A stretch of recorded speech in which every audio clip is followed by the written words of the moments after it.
Hello दोस्तों, आज हम लोग टाइम वैल्यू ऑफ मनी का सेकंड पार्ट पढ़ने जा रहे हैं जो एन्युटी का कॉन्सेप्ट है। जैसे अभी हमने पीछे के वीडियो में क्या पढ़ा था कि आपको एक कैश फ्लो पता होता था और उसका कुछ टाइम पीरियड दे दिया जाता था कि कितने टाइम पीरियड बाद वो उसकी फ्यूचर वैल्यू क्या होगी या उसकी प्रेजेंट वैल्यू। हम पीछे आप मेरा वीडियो देखेंगे तो उससे आप समझेंगे कैसे कैलकुलेट करते हैं। अब यहाँ पे जो हम सेकंड पार्ट में एन्युटी का केस पढ़ेंगे, तो उससे पहले कुछ चीज़ें जो छूट गई थी मैं बता देता हूँ। एक हमारा होता है रूल 72 का एक कॉन्सेप्ट है। रूल 72 का कॉन्सेप्ट ये आप लोग जान लीजिए। जैसे कभी आपसे पूछा जाता है कि आपका पैसा कितने साल में डबल हो जाएगा, तो सिंपली रूल 72 ये कहता है कि 72 को जो भी इफेक्टिव रेट ऑफ इंटरेस्ट है उससे आप डिवाइड कर दीजिए, तो आपको पता चल जाएगा। आपका रेट ऑफ इंटरेस्ट से डिवाइड करेंगे तो आपका जो भी वैल्यू आएगी वो आपका क्या हो जाएगा, उतने टाइम में आपका मनी आपकी डबल हो जाती है। मैं आप लोग को नॉर्मली समझा दे रहा हूँ, आपको डेफिनेशन बुक से भी पढ़ सकते हैं और भी चीज़ों में, क्योंकि डेफिनेशन का बहुत यूज़ तो है नहीं, लेकिन आपको समझना जरूरी। तो ये समझिए कि 72 को जब अब आप एक क्वेश्चन समझिए कि आज की डेट में बैंक आपको 5% का इंटरेस्ट रेट अप्रॉक्स देती है। आपसे पूछा जाए कि आपका पैसा आप 1 लाख रुपया लगा रहे हैं, कितने साल में डबल हो जाएगा, तो आपको क्या करना है, सिंपली 72 को अपने रेट ऑफ इंटरेस्ट से मतलब 5% से आपको 5 से डिवाइड कर देना है। 12.4% अप्रॉक्स, माने इतने परसेंट 12 साल 4 महीने में वो पैसा आपका क्या होगा, 1 लाख 2 लाख के बराबर हो जाए। पूछ ले कितने साल में इसका डबल का 4 टाइम्स हो जाएगा, तो सीधे सीधे 12 साल में 2 गुना हो रहा है, तो ऑब्वियस है 24 साल 8 महीने में वो 4 गुना हो जाएगा। ऐसे आप इससे निकाल सकते हैं, ये इफेक्टिव रेट होता है। और दूसरी चीज़ एक और आपका एक कॉन्सेप्ट आता है, वो है आपका क्या, इफेक्टिव इंटरेस्ट रेट क्या होता है। इफेक्टिव इंटरेस्ट रेट, तो इफेक्टिव इंटरेस्ट रेट जो होता है वो आप ऐसे समझिए। अभी तक आप जो भी कैश फ्लो मानते थे, वन मान के एक ईयर के लिए या एक इंटरवल के लिए मान के आप चल देते थे। लेकिन जब क्या होता है कि आप जैसे समझिए 1 ईयरली के लिए कैलकुलेट करते हैं, तो उससे आपकी प्रेजेंट वैल्यू और फ्यूचर वैल्यू आप निकाल रहे थे। लेकिन जैसे अभी आपका मान लीजिए मंथली के हिसाब से पूछा जाए, तो वो क्या होता है, जो आपका रेट ऑफ इंटरेस्ट होता है उसमें डिफरेंस आ जाता है। जैसे मैं आपको एक एग्जांपल से समझाता हूँ कैसे। तो आप एक एग्जांपल से समझिए। जैसे सपोज करिए, सपोज आपने 100 रुपीज़ का एक एग्जांपल लीजिए।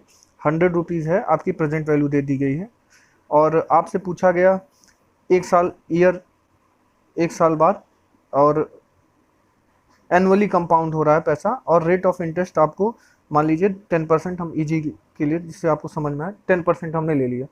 तो आपसे अगर ये एनुअली है, हाँ, एनुअली एनुअली कंपाउंड हो रहा है, तो आप समझिए कि प्रेजेंट वैल्यू आपको फ्यूचर वैल्यू अगर एक साल बाद निकालनी है तो कैसी आएगी। आपकी फ्यूचर वैल्यू जो हो जाएगी वो क्या होती है, प्रेजेंट वैल्यू, आपने पीछे इक्वेशन पढ़ा होगा 1+r⁴ यही होती है। तो आपकी फ्यूचर वैल्यू हो जाएगी, यहाँ से फ्यूचर वैल्यू जो निकालेंगे वो हो जाएगी 100 into 1 plus rate of interest 10% 0.10 की पावर n 1 तो यहाँ से आ गया 100 into 1.1, that is equal to 110 rupees आपको मिलेगा एक साल बाद। अब समझिए रेट जो जब मंथली या क्वार्टरली या इस हिसाब से आप कैलकुलेट करते हैं, तो देखिए आपके मनी की वैल्यू में डिफरेंस आएगा। इसी क्वेश्चन को आप कंपाउंडेड सेमी एनुअली करके देखिए, सेमी एनुअली करते हैं तो देखिए सेमी एनुअली जब करेंगे तो रेट ऑफ इंटरेस्ट आपका, क्योंकि 10% एनुअली है, तो semi annually rate of interest जब भी निकालते हैं तो उसको जितना जगह क्वार्टरली है तो आपका 3 से, और इसी हिसाब से सेमी एनुअली है तो 2 से डिवाइड कर देंगे, तो आपका कितना आ गया, 5% रेट ऑफ इंटरेस्ट आ गया। अब इससे इसी क्वेश्चन को लेके चलते हैं। तो आप ऐसे समझिए, अभी जैसे ये 100 रुपये को 2 पार्ट में डिवाइड हो गया, यहाँ से आप 5% इंटरेस्ट रेट पे सेमी एनुअली है, तो एक इंटरवल ये है, दूसरा इंटरवल है। आप ऐसे समझिए, तो फ्यूचर वैल्यू क्या से निकलेगी, 100 ये हो गया, 1 प्लस आर कितना हो गया आपका 5.05 की पावर 1। एक यहाँ अभी हम इस इंटरवल का निकाल रहे हैं कि यहाँ पे हमको कितना कैश फ्लो मिलेगा। फिर यहाँ पे ईयरली, ये एक ईयर का है तो हम समझते हैं कि कितना आएगा। तो आप इसको जब कैलकुलेट करेंगे तो 101.05, तो अब इसको जब आप मल्टीप्लाई करेंगे तो आपका जाएगा 105 रुपीज़। ठीक, तो यहाँ पे आपको एक सेमी एनुअली में आधा 6 महीने बाद 105 रुपया मिला। अब यहाँ पे क्या हुआ, 105 रुपया ये आपका प्रिंसिपल वैल्यू हो गई, यहाँ के लिए ये हो गया। तो अब फिर से आप, अब यहाँ फ्यूचर एक साल के बाद निकालना है, तो कैसे हो जाएगा, आपकी फ्यूचर वैल्यू अगले इंटरवल के लिए कितनी आएगी, प्रिंसिपल हो गया 105 plus 1 plus r rate of interest 5% है, तो वही फिर से 0.05 की पावर 1।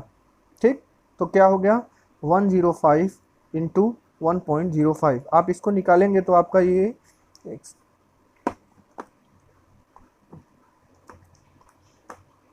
110.25 100। तो आप देखिए जब आप सेमी एनुअली या क्वार्टरली या इस तरीके से या मंथली निकालते हैं तो इफेक्टिव रेट ऑफ इंटरेस्ट से क्या होता है, देखिए इसमें चेंजेस आते हैं। यहाँ आपको उसी 100 रुपये का 110 हो रहा था, मिल रहा था, लेकिन ऐसे आप निकाल रहे तो 110.25 1 ईयर के बाद उसकी वैल्यू आ रही। इसी को जो चेंजेस होते हैं इफेक्टिव रेट ऑफ इंटरेस्ट के से जानते हैं, और इसका फॉर्मूला भी आपको मैं इसमें यहाँ बता दे रहा हूँ। इफेक्टिव रेट ऑफ इंटरेस्ट क्या होता है, 1 प्लस आर और नंबर, जिसे अगर सेमी एनुअली था तो रेट ऑफ इंटरेस्ट को आप 2 से डिवाइड करेंगे, क्वार्टरली होगा तो जिस हिसाब से, मंथली होगा तो 12 से, ईयरली होगा तो 365 से, ऐसे जिस जो भी दिया रहेगा उस हिसाब से आप नंबर से डिवाइड करेंगे और -1 पावर हो जाती है। जैसे अगर सेमी एनुअली है तो स्क्वायर कर देंगे, तो आप ऐसे भी निकाल सकते हैं। अगर आप इसको यहाँ से इफेक्टिव रेट देखें, इसी क्वेश्चन को 100 रुपीज़ के लिए लेके हम दिखा देते हैं कैसे 1 साल बाद कितना आएगा। तो 1 प्लस आर कितना हो गया आपका 10 था, एनुअली इंटरेस्ट रेट 10 था, डिवाइडेड बाई 2 क्योंकि सेमी एनुअली है, की पावर 2 -1। तो यहाँ से आ गया आपका, ये हो गया, सॉरी ये परसेंट में है 10%, तो 5% हो गया। तो ये हो गया 1.05 की पावर 2 -1। अब यहाँ से निकाल लीजिए 1.05 इंटू 1.05 इजिकल टू इतना -1 इजिकल टू कितना आ गया 0.1025। तो आपका इफेक्टिव रेट ऑफ इंटरेस्ट हो गया 1025, और जब इसमें 100 का मल्टीप्लाई करेंगे, परसेंटेज है इस 100 जब इसको करेंगे तो ये परसेंट में आ जाएगा, 10.25% आ गया। ठीक, तो आपका ये समझिए 100 रुपया 1 साल बाद इफेक्टिव रेट ऑफ इंटरेस्ट 10.25 से कितना हो जाएगा 1 प्लस आर, माने यहाँ पे आप लिख सकते हैं 0.1025 की पावर 1, या इसको लिख सकते हैं 100 इंटू 1.1025। इसका 100 से मल्टीप्लाई करेंगे तो आपको 110.25 वही आंसर आएगा सेम। तो ये इक्वेशन आप याद रखिएगा, इफेक्टिव रेट ऑफ इंटरेस्ट का ये इक्वेशन। हम देखते हैं कि एन्युटी क्या होता है। तो an annuity is a constant cash flow occurs at a regular interval for a fix time. तो समझिए ऐसा अमाउंट जो आप रेगुलर इंटरवल पे करते हैं तो वो क्या होती है, आपकी एन्युटी कहलाती है। जैसे आप समझिए रिकरिंग डिपॉजिट, रिकरिंग डिपॉजिट में आप क्या करते हैं, एक फिक्स्ड अमाउंट को क्या करते हैं, एक फिक्स टाइम इंटरवल के लिए करते हैं पेमेंट। 1000 रुपये की आईडी खोली, तो ये भी 2 तरीके की होती है। एक तो आप या तो उसका बिगनिंग ऑफ द पीरियड में पेमेंट करते हैं, और आईडी जो भी करते हैं आपका पहला इंस्टॉलमेंट उसी समय कट जाता है। तो ये होती है जो पहला इंस्टॉलमेंट, जैसे आज ही कट गया, इसको 0 कहते हैं, 1 2 3। जैसे 0 ईयर आज की डेट है तो 0 1 ईयर 2 ईयर 3 ईयर। तो जो ऐसा इंस्टॉलमेंट जो आज की डेट से आप जैसे करते हैं तो ये बिगनिंग ऑफ पीरियड एन्युटी ये कहलाएगा। जहां आपका पेमेंट क्या हो गया, पहले इंस्टॉलमेंट आज उसी डेट में कट गया, फिर अगले साल एक अगला पेमेंट गया। मान लीजिए आप 100 रुपया आज आपने आपका आईडी में गया, 100 रुपया उसके अगले साल, ऐसे 3 साल तक आप कोई पेमेंट कर रहे हैं। तो जो आप बिगनिंग ऑफ पीरियड में जो पैसा आप कर रहे हैं ये बिगनिंग ऑफ पीरियड एन्युटी होगी। और एक किस तरीके की होती है, दूसरा कॉन्सेप्ट ये है end of the period annuity में क्या होता है, जैसे आप 1 साल बाद आप कहीं 100 रुपया डालेंगे, फिर अगले नेक्स्ट ईयर आप 100, फिर अगले नेक्स्ट ईयर 100, ऐसे आप माने पेमेंट कर रहे हैं फिक्स टाइम 4 साल के लिए। तो आपने 0 1 2 3 4 ईयर के लिए पेमेंट। तो ये इस तरीके की ये जो एन्युटी है जिसमें आप महीने या किसी टाइम इंटरवल के लास्ट में पेमेंट करते हैं, वो आपकी क्या होती है, एंड ऑफ पीरियड एन्युटी। और जो एंड ऑफ पीरियड एन्युटी को ऑर्डिनरी एन्युटी भी कहते हैं, ये हो गई। और आपकी जो होती है ये इसको एन्युटी ड्यू भी कहते हैं, बिगनिंग ऑफ पीरियड एन्युटी को। तो दोनों कॉन्सेप्ट समझ लीजिए, एन्युटी इस तरीके की होती है। और अगर आपका टाइम इंटरवल फिक्स ना हो तो वो क्या होता है, परपेचुइटी होता है। मैं आगे बताऊंगा उसके बारे में। अब हम समझते हैं कि एंड ऑफ जो पीरियड एन्युटी होती है वो होती क्या है। एंड ऑफ पीरियड आपकी एन्युटी, तो इसको ऑर्डिनरी एन्युटी भी कहते हैं। तो एंड ऑफ पीरियड एन्युटी से समझिए, जैसे ये आपका एक पेमेंट है, तो जैसे आप ये देखिए, आपने पहले साल 100 रुपया दिया, दूसरे साल 100, तीसरे साल 100, चौथा साल, ये आपका 0 हो गया, 1 2 3 4, ये 4 ईयर हो गया। या आप ऐसे समझिए 0 1 2 3 एंड 4 ईयर। ये हो गया। आपने यहाँ तो कोई पेमेंट किया नहीं, 100 यहाँ किया, यहाँ 100, यहाँ 100 और यहाँ 100 रुपीज़ का हो गया। ठीक, ये आपका हो गया ईयर और ये हो गया आपका एन्युटी अमाउंट। ठीक, जो फिक्स अमाउंट होता है यहाँ आपका कुछ नहीं। अब इसमें दो तरीके के आपसे क्वेश्चन पूछे जाते हैं। ये एक तो आपसे पूछा जाएगा कि इस जो ऑर्डिनरी एन्युटी है इसकी प्रेजेंट वैल्यू कैलकुलेट करिए, अमाउंट दे दिया, और एक आपसे फ्यूचर वैल्यू।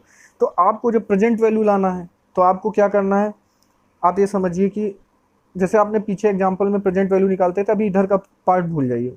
एक साल में इस अमाउंट की प्रेजेंट वैल्यू क्या हो जाएगी, इधर आपको आना है। तो आपको ने पढ़ा होगा कि फ्यूचर वैल्यू इक्वेशन पढ़ रखा है कि यहाँ मैं लिख देता हूँ, फ्यूचर वैल्यू क्या होती है आपकी, present value 1 plus r to the power n. तो जब आप प्रेजेंट वैल्यू कैलकुलेट करेंगे तो 1 plus r to the power n इधर आ जाएगा। ठीक, आ जाएगा कि नहीं, और ये आपकी प्रेजेंट वैल्यू हो गई। तो अब 100 रुपये की प्रेजेंट वैल्यू जब आप निकालेंगे, मान लीजिए इफेक्टिव रेट ऑफ इंटरेस्ट, आप यहाँ मान लीजिए रेट ऑफ इंटरेस्ट आपका 10% है। ठीक, तो अब यहाँ से आप कैलकुलेट करिए। ये मैं आपको बेसिक समझा दे रहा हूँ, आप इक्वेशन से भी मैं बता दूंगा कैसे निकलेगा। 100 डिवाइडेड बाई 10%, आप इतना तो समझ ही रहे होंगे, 1.1 हो जाएगा, पावर 1 तो 1.1, दैट इज इक्वल टू कितना आ गया, 90 9। यहाँ इसकी इस 100 की प्रेजेंट वैल्यू आज की कितनी होगी, 90.90। ऐसे इसका निकालेंगे तो कितने साल के लिए, 2 साल के लिए निकालेंगे। तो निकालिए 100 डिवाइडेड बाई 1.21, कितना आ गया, 82.64। ऐसे ही इसका निकालेंगे तो आ जाएगा आपका 100 और उसको डिवाइड करेंगे 1.33।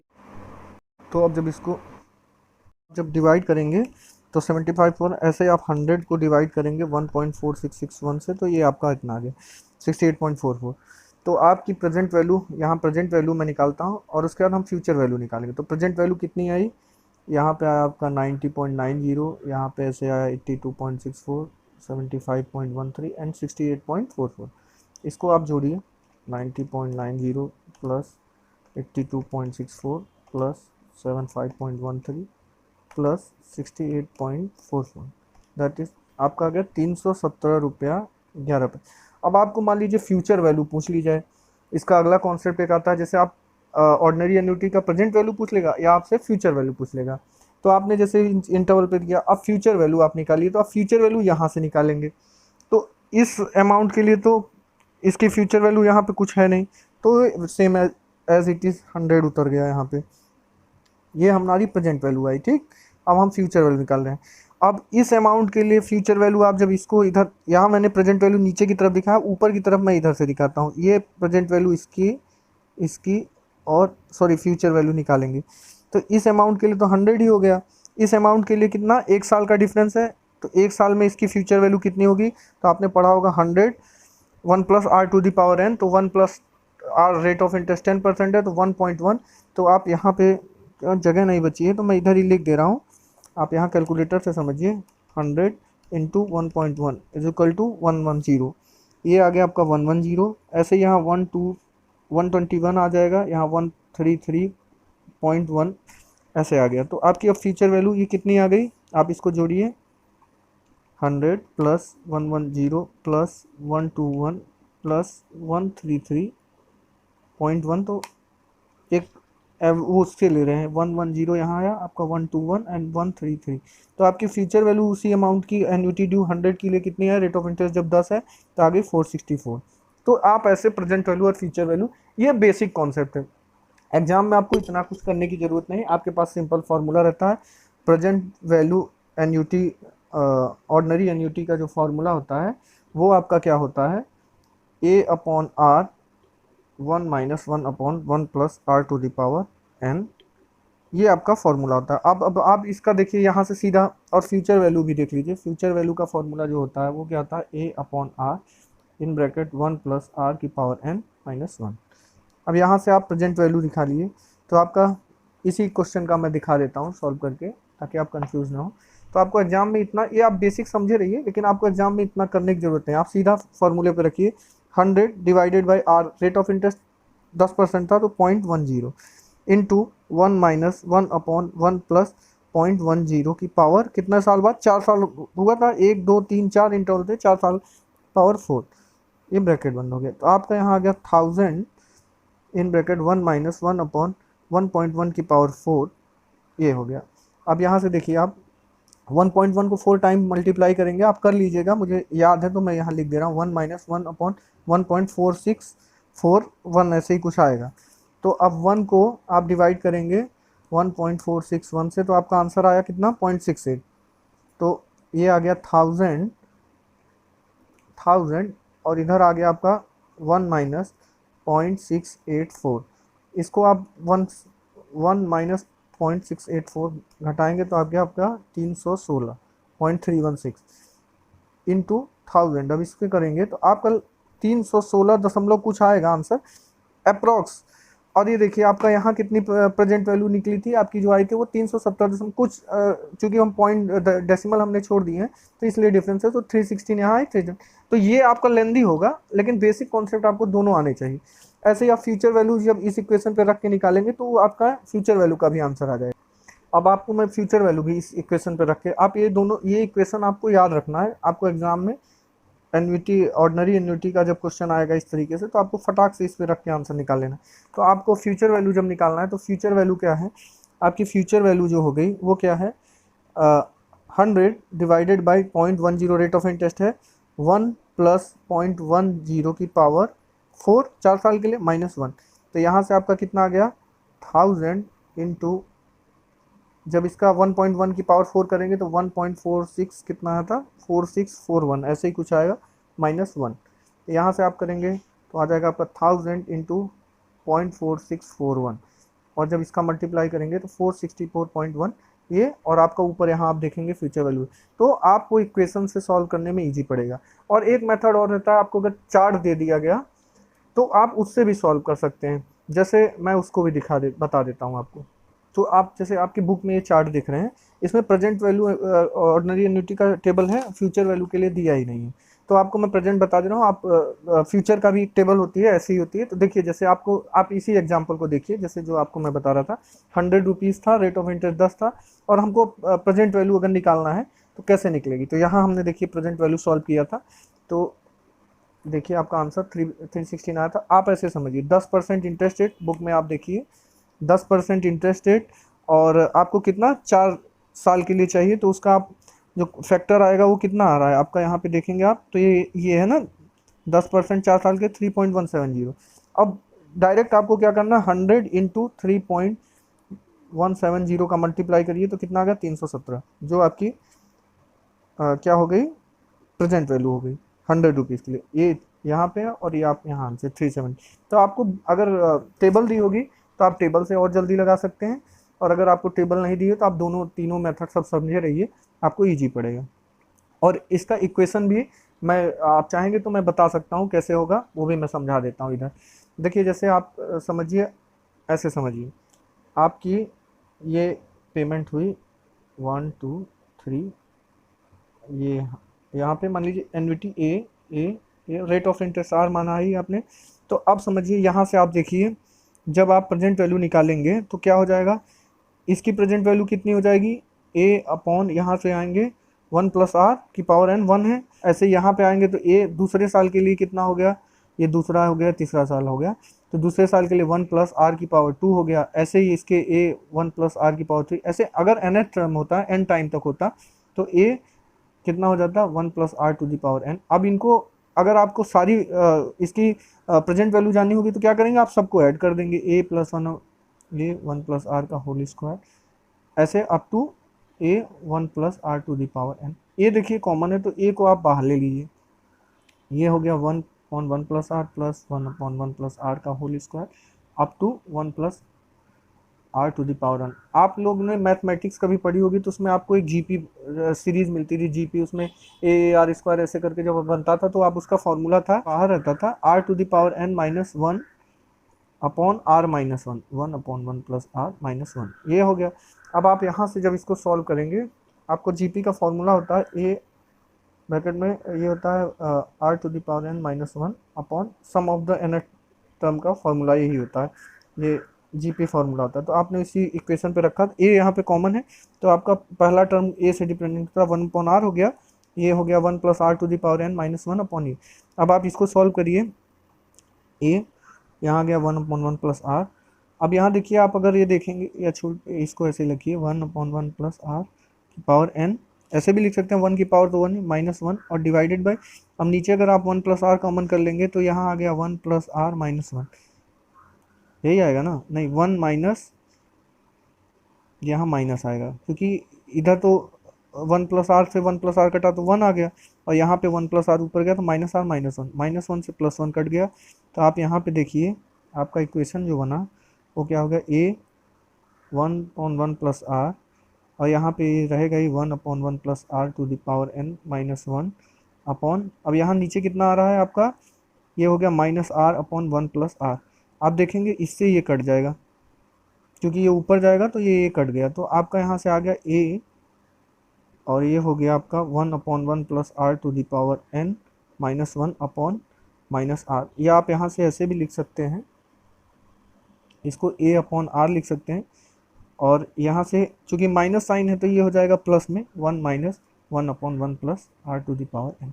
यही आपका इक्वेशन है जो वहाँ पे मैंने लिखा था, यहाँ ये प्रेजेंट वैल्यू का इक्वेशन है। ऐसे फ्यूचर वैल्यू का आपको इक्वेशन का जो कोई बहुत ज़्यादा मतलब नहीं है समझने से, आप नॉर्मली समझ के इसको फॉर्मूले से रख के आंसर निकाल सकते हैं। अगला जो हम पढ़ते हैं एन्युटीज एट द बीईजी बिगनिंग, जिसको हम क्या कहते हैं, आपका एन्युटी ड्यू भी कहते हैं, ड्यू भी। आप समझ लीजिए कैसे होता है। तो अभी अब जैसे 4 साल के लिए इसमें क्या है, पहला पेमेंट आपने आज ही कर दिया 100 रुपीज़ का, दूसरा 100, तीसरा 100, चौथा 100।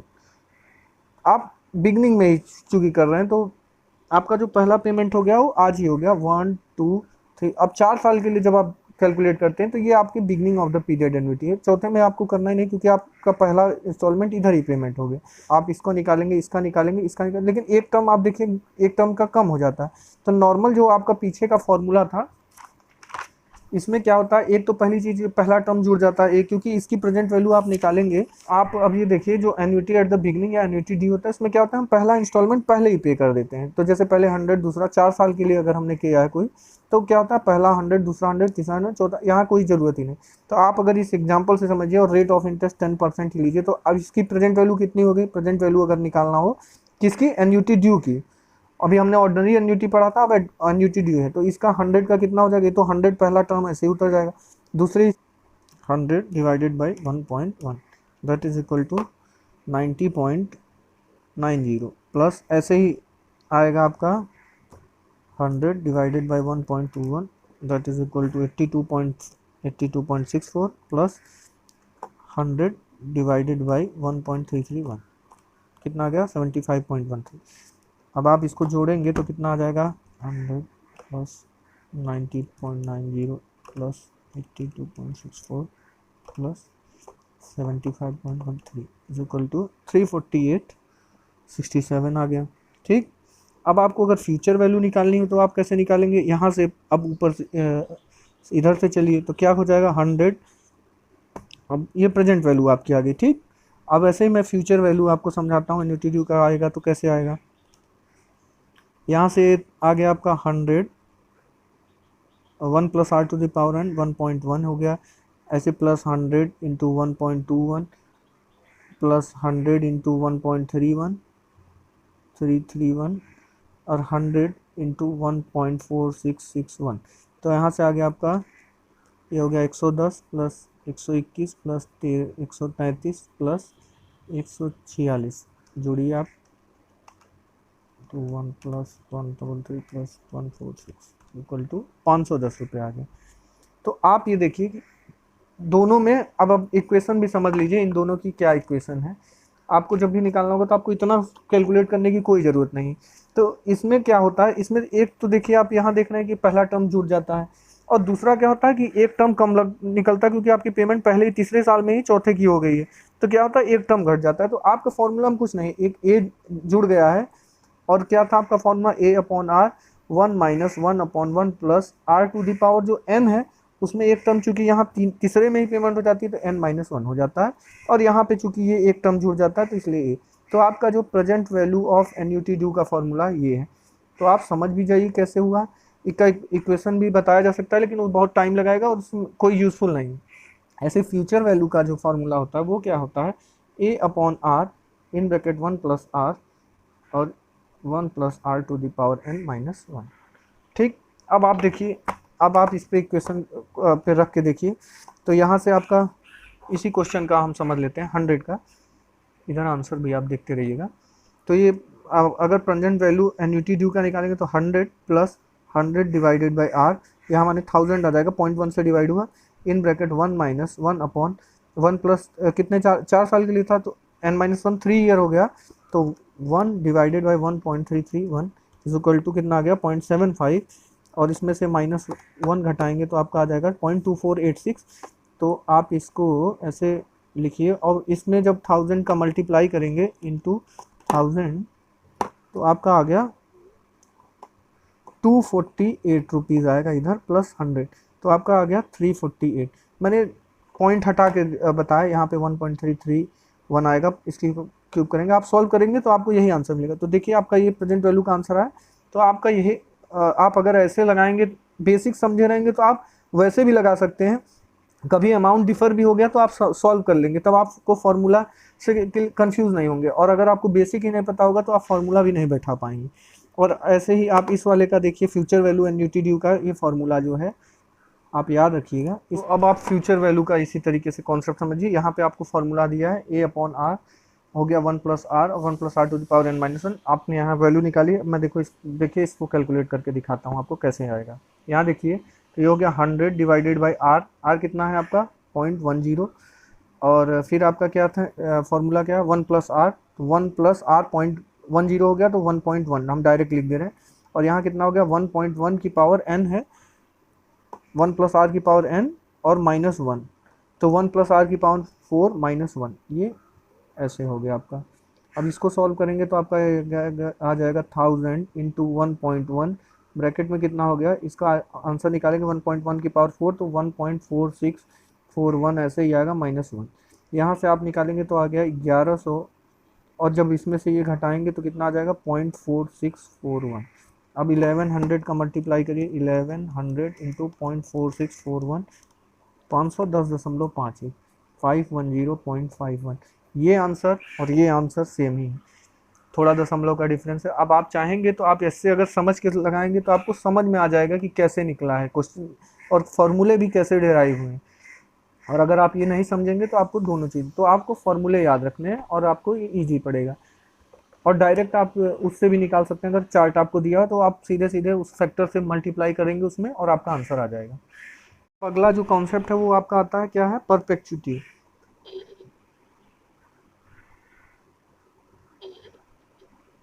परपेचुइटी में क्या होता है, अभी तक आपको जो होता है टाइम इंटरवल पता होता है, जैसे आप पेमेंट ए, यहाँ समझिए यहाँ ए किया आपने पेमेंट, यहाँ ए पेमेंट किया, यहाँ ए पेमेंट किया, तो आपको पता था 3 साल 5 साल 10 साल 20 साल 50 साल 100 साल ऐसे आपको पता होता है।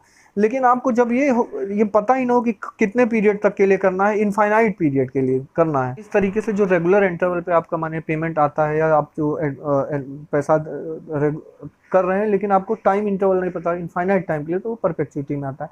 तो इसमें आपको कुछ करना नहीं रहता, जब भी आपको अमाउंट दिया रहेगा ना, नॉर्मली आप प्रेजेंट वैल्यू जब भी आपको कैलकुलेट करने के लिए पूछा जाएगा present value of A perpetuity, तो आपको क्या करना है, जो भी आपका अमाउंट होगा उसको क्या करना है, नॉर्मली रेट ऑफ इंटरेस्ट से डिवाइड कर देना जो दिया रहेगा, तो आपको प्रेजेंट वैल्यू उस परपेचुइटी की आ जाएगी। जैसे मान लीजिए आपको 100 रुपया आप जमा किए जा रहे हैं, ऐसे समझिए इनफाइनाइट टाइम के लिए, और 10% इंटरेस्ट रेट है। तो आपसे अगर पूछ लेता है कि ऐसा कैश फ्लो जिसका 100 आप इनफाइनाइट टाइम चल रहा है, रेट ऑफ इंटरेस्ट 10%, तो उस प्रेजेंट वैल्यू कैलकुलेट करिए, तो सीधा सीधा आपको कुछ नहीं करना है, 100 को डिवाइड कर देना रेट ऑफ इंटरेस्ट से, मतलब 0.10 से, तो दैट इज इक्वल टू 1000, तो प्रेजेंट वैल्यू 1000 आ जाएगी नॉर्मली। तो ये कॉन्सेप्ट है। अब मैं अगले पार्ट 3 में आपको मैकमिलन की बुक में कुछ क्वेश्चंस दिए हैं उसको सॉल्व करके बताऊंगा।